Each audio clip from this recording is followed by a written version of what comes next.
Hi, this is Isabel Litzler. So today I'm on location in Geneva. I wanted to show you behind me the lake. It's really beautiful. So I want to talk about starting a business in Switzerland. How do you do this whilst you may not have a lot of resources? So my advice is always to do the 80-20, meaning you work 80% and you start your business 20%. Another flavor would be 50-50, 50% part-time job and 50 on your business. It really depends on how much income you need to sustain yourself. Of course, if you work more hours, you have less time for your business. It's a problem for everybody. I know I've been there as well a few years ago where I started my business and I was working 50% and working on my business the other 50. I found that it worked well for me, but now I know a lot of people will also do 80% work and then they still have this day off to work on their business and the weekends, etc. But just know that it's going to be a challenge. It's going to really take a lot of your time and energy, so it's something to think about. So that's number one, is to find the right schedule. I really don't advise for people to go into the 100% starting a business without enough resources, and the reason is you will have expenses. You will have to pay for travel, for a website, for maybe having people help you. You will have to pay for them. So I would have a bit of resources before I go full-fledged into starting a business.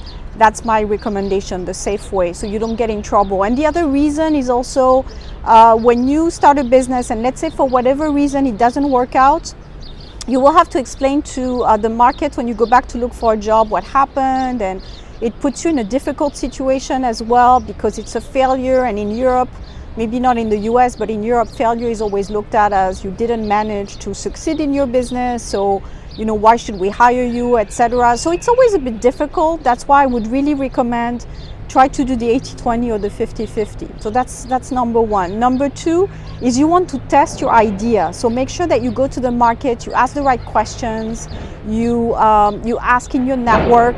I know a lot of people are a little bit afraid because they think, well, you know, if I share my idea, someone is going to steal it. An idea is one thing, putting it in place is another. So even if you tell people about a great idea, probably 99.9% of the people will not go and implement it because it takes effort to take an idea into an actual workable business. So I wouldn't be too worried about it. I think it's great to share your idea so that people tell you their feedback.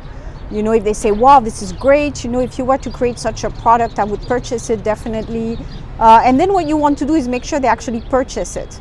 That's why when you start a business, you want to have an actual model where people can buy your product at the beginning, and even you offer it very cheap to test to see if there's any potential. What the mistake that most entrepreneurs make is that they will go full-fledged into something, spend months and months, sometimes years to put together a product or a service, and then they realize no one wants to buy it. So my recommendation, if you want to start a business, these are the 3 steps that I would recommend. Number one is create your communities, meaning start a group somewhere, whether it's Facebook group or YouTube channel. Start finding people that are interested in the type of services or products you want to offer without really having any product at the beginning. You're just sharing maybe your ideas on a topic, and you will build your fans, so to say, around you. Then the next thing is you can create a small product, maybe something that's not too expensive, that most people can afford to buy.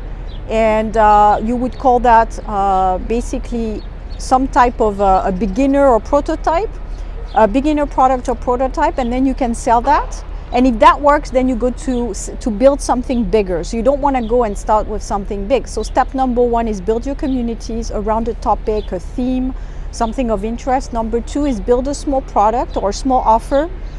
You see that on the internet. People share, for example, ebooks, or they share videos. So basically there's a lot of different things that you can show without really having to go full-fledged into something that's really going to be a lot of work for you. The other thing that you want to do is definitely surround yourself with the proper people. A lot of people want to go and start a business and they don't have the right people around them. So they will have maybe friends or family that are not really supportive. And that's usually where it can also bring some failure into businesses, when people are not surrounded properly, because they will not have the resources, the energy to go and do it on their own. So when you have fans that surround you in your friends and family, it's really helpful. So if you don't have that, just know how to separate yourself from maybe people that are not right for you at that moment. It doesn't mean that you're telling them you're never going to see them again, but just make sure that you don't stay around people that are too negative, especially if you have an idea that you want to put in place. So that would be my last recommendation. So if you have any questions, feel free to post below. I just want to show you the lake again to inspire you for your business ventures. I will talk to you soon.